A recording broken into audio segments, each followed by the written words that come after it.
to do a little bit of reviewing of word problems and equations and absolute value equations and literal equations and all of the fun stuff. So, and then we'll have a quiz tomorrow. So there are 3 questions that I already gave you, so you should have these already.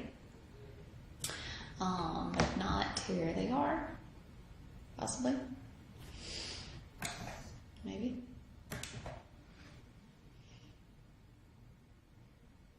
Okay. So, the larger of 2 numbers is 2 more than 5 times the smaller number. If the sum of the 2 numbers is 80, find both. So, I want you to do these 3 word problems for me, and then we will work through them. So, pause and work through these. Okay. So, I don't know anything. Remember, the larger of the 2 numbers is 2 more than 5 times the smaller number. Remember, that first sentence is always my definition.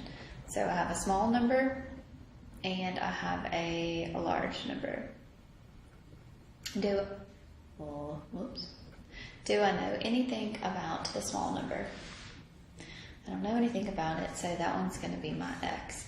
The larger of the 2 numbers is 2 more than 5 times the smaller. So that means 5 times whatever the smaller is, so 5 times x, plus 2. 2 more. The sum of the 2 numbers is 80. Find both. So that means that my small plus my large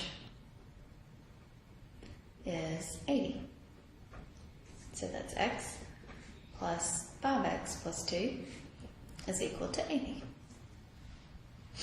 So that's a 6x plus a 2 is equal to 80. Then we will subtract 2 on both sides here. So I'll get 6x is equal to 78. Divide both sides by 6. So x will be equal to a 13. So that's my x value. And then so it's my small number, so then my large number is 5 times 13 plus a 2. So that is a 67. So my 2 numbers will be 13 and 67. Okay. Find 3 consecutive odd integers such that the sum of the smallest number and the middle number is 27 less than 3 times the largest. Okay, so let's break it down. Find 3 consecutive odd integers. So 3 consecutive odd. So I have my first, my second, and my third. Okay. Do I know anything about my first one? So my first one is x, and they're odd integers, so then my second one will be x plus a 2. My third one then will be x plus a 4. Okay, so that's my defining, such that the sum of the smallest, which would be my first, and the middle number, so the middle number would be my second one, is 27 less than 3 times the largest. So 3 times the third, okay, minus 27. So that means x plus 2 will be equal to 3 times x plus 4 minus a 27. So it'll be 2x plus a 2 is equal to 3x plus a 12 minus a 27. So 2x plus a 2 is equal to 3x minus a 15. Subtract, so that'll give you a negative 1x plus a 2 is equal to negative 15, right? Subtract your 2, so it'll be a negative 1x is equal to a negative 17. Divide both sides by negative 1, so x is going to be equal to a 17. So my first odd integer is 17, 19, and 21.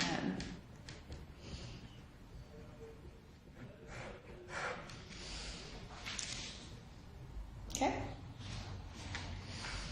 All right. The length of a TV, we're looking at a flat screen here, is 5 inches less than 3 times its width. So here still is my definition. If the perimeter is 150 inches, find the dimensions. So we've got our length and we've got our width. So if the length is 5 inches less than 3 times its width, I don't know anything about my width, so my width is going to be the x. My length is 5 inches less than 3 times the width, so it's going to be 3x minus a 5. 2 times your length plus 2 times your width. Perimeter is 150. So it's going to be 2 times 3x minus 5 plus 2 times your x is equal to 150. So 6x minus a 10 plus a 2x is equal to 150. So it's an 8x minus a 10 is equal to 150. Add 10 to both sides, so that'll be 8x is equal to 160. Divide by 8 on both sides, so x is going to be 20. So 20 is my width, and that's inches, right?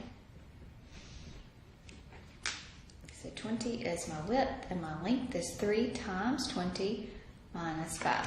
So that's 60 minus 5, so that's a 55 inches.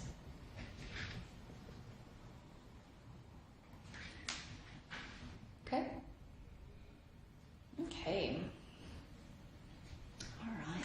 So let's review a little bit about our absolute value equations. So this will also be on your quiz tomorrow. So absolute value equations, you have to isolate your absolute value. Okay, and when you isolate that absolute value, that it has to be equal to a positive. So when it's equal to a positive, then we set 8x minus 8 is equal to a negative 40, and 8x minus 8 is equal to a positive 40. Okay, so we'll add 8 on both sides here. So we'll get 8x is equal to a negative 32. Divide by 8, so it's going to be a negative 4. Over here we'll add 8 as well. So we'll get 8x is equal to a 48. And x then will be equal to a, divide both sides by 8, so that's what? A 6?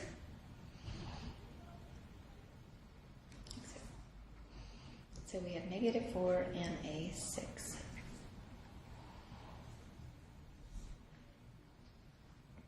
Okay? All right, I'll do this one here. Remember, the absolute value has to be by itself. And then when it's by itself, it has to be equal to a positive.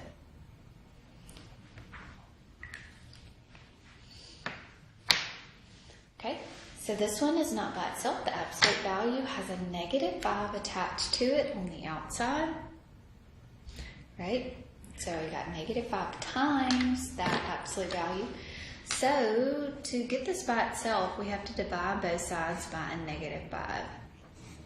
So when I do that, I'll have 4x plus a 4 is now going to be equal to a positive 8. And now we're good, right? It's equal to a positive, so we're good. So now I can remove my absolute value, and I'm going to have two equations. 4x plus 4 is equal to a negative 8, and 4x plus a 4 is equal to a positive 8. So we'll solve, subtract 4 on both sides. So I'll get 4x is equal to a negative 12. Divide by 4, so x will be a negative 3. Subtract 4 on both sides here, so we'll get 4x is equal to a 4. Divide by 4, so x will be equal to a 1.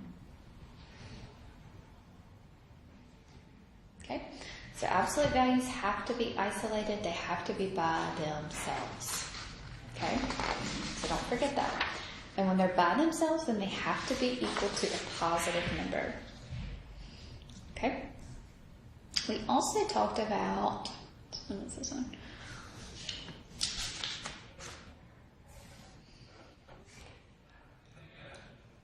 Literal equations.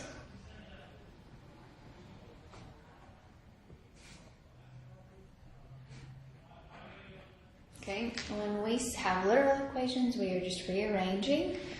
So if we have this equation, we wanted to solve for v, so I would need to multiply both sides by t. Okay, so when I multiply both sides by t, then I would have a times t is equal to v.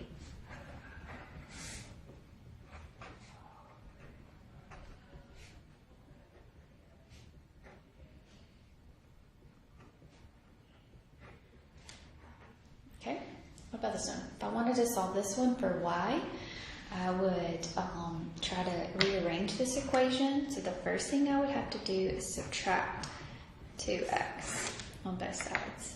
So I'm going to have a negative 3y is equal to a negative 2x plus a 6. Still not, the y is still not by itself, so we need to divide everything by a negative 3. So we'll have y equals negative over negative is a positive 2/3. 6 divided by negative 3 is a negative 2.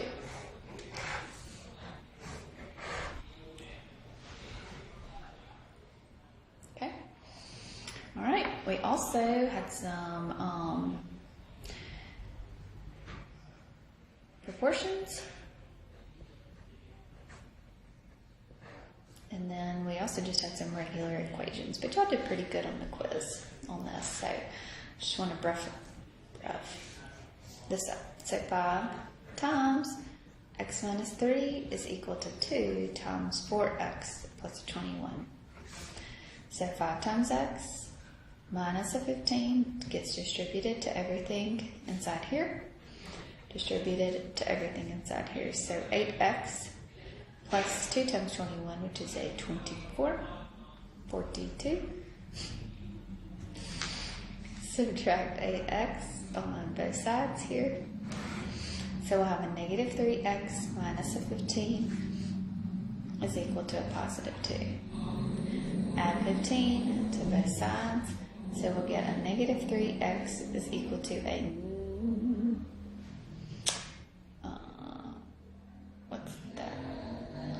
positive 57. Divide both sides by negative 3. So x here would be equal to a negative 19. Okay. All right, and so we also had some regular equations that you need to study for as well for your quiz tomorrow. So it's going to cover everything: regular equations, proportions, solving for literal equations, solving for variables, absolute value equations, so absolute value equations, and then some word problems. So what I want you to do today is practice on your homework, and I think if you go through all those homework questions then and feel comfortable with these, then you will do very good on the quiz. All right, you'll have a good day.